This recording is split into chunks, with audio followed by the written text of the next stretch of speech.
Hi guys, for today's video, I will share you or discuss you about what I've learned in our topic in English, and it is in lesson 18, and it is all about how do I improve my presentation skills.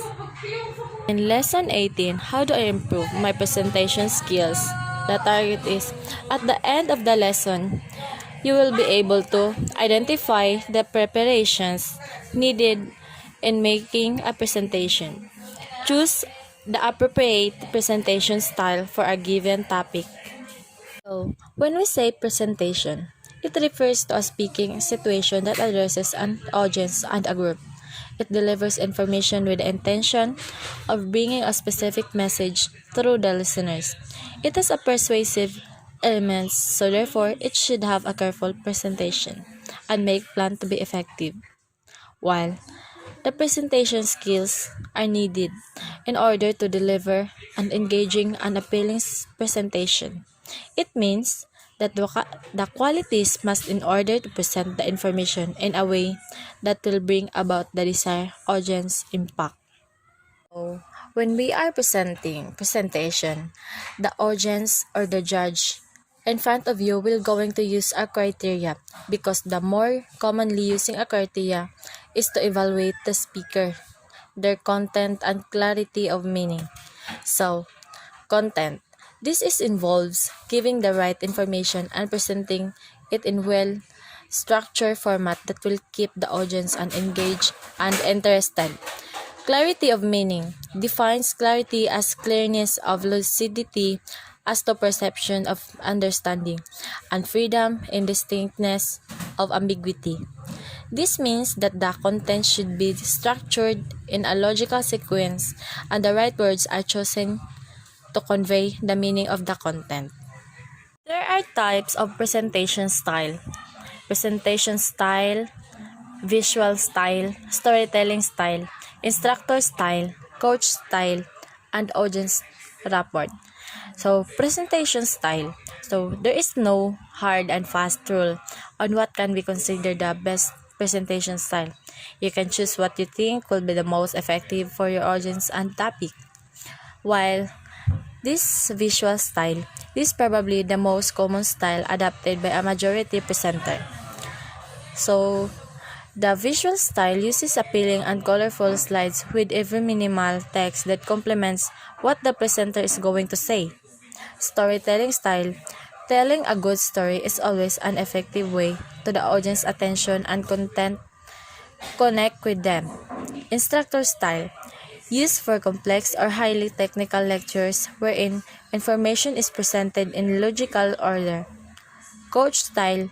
This style of presentation is common among motivational speakers who are passionate about their topic. Then, the audience rapport. The ultimate goal in every presentation is to make the connection with your audience so that they become active participants in the dialogue instead of mere listeners. You are presenting, of course, you have to prepare. And this is the preparation for the presentation for yourself. Number 1 is learning from the other speakers. If you have no idea how your presentation should go, watch talks and conferences online.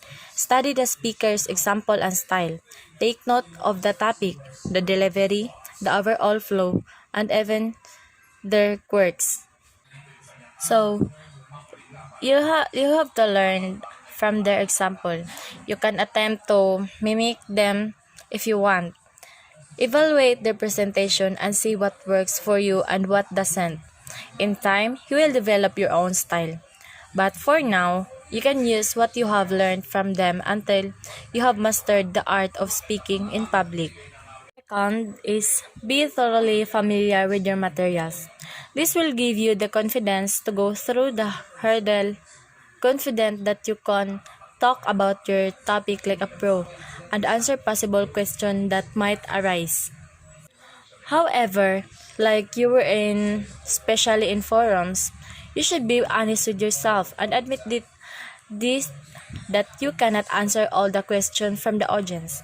Practice your speech You may rehearse in front of the mirror and ask the help of a trusted peer to give you constructive criticism. Next, trim down the lecture. You should always go straight to the point and be concise.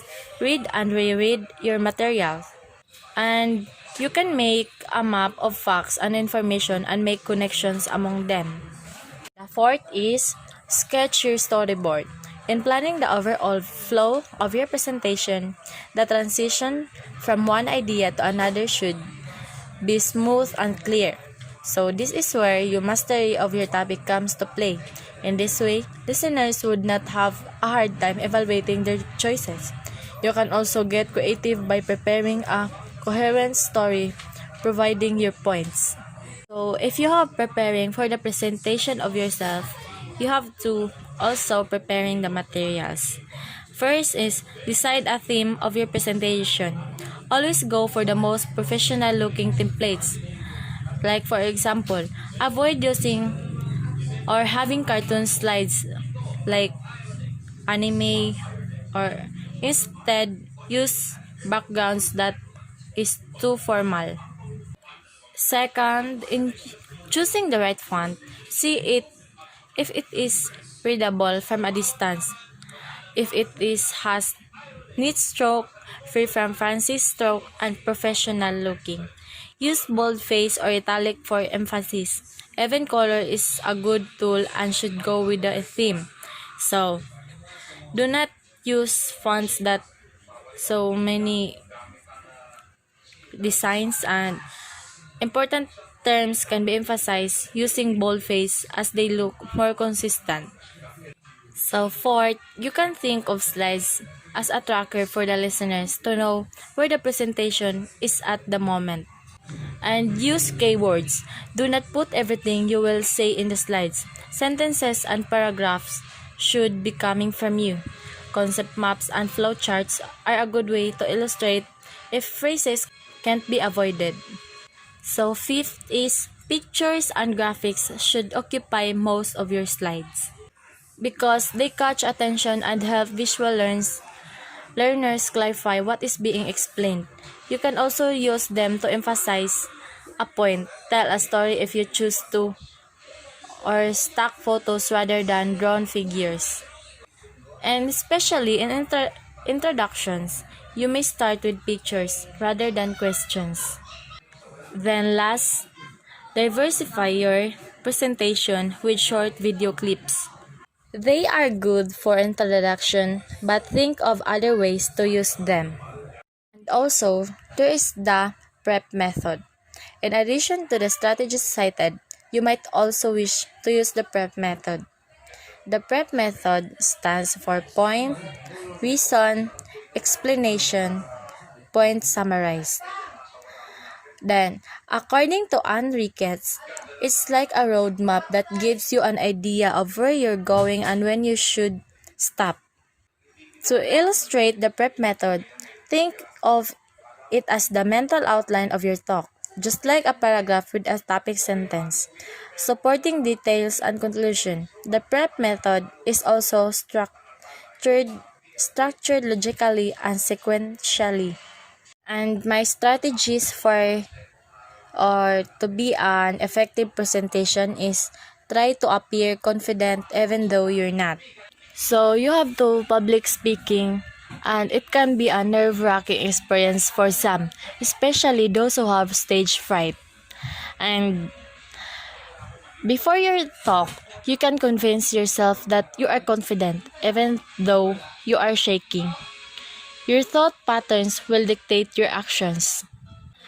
According to experts, engaging in self-talk to rid yourself of negative thoughts about yourself can actually help you prepare mentally for the challenge.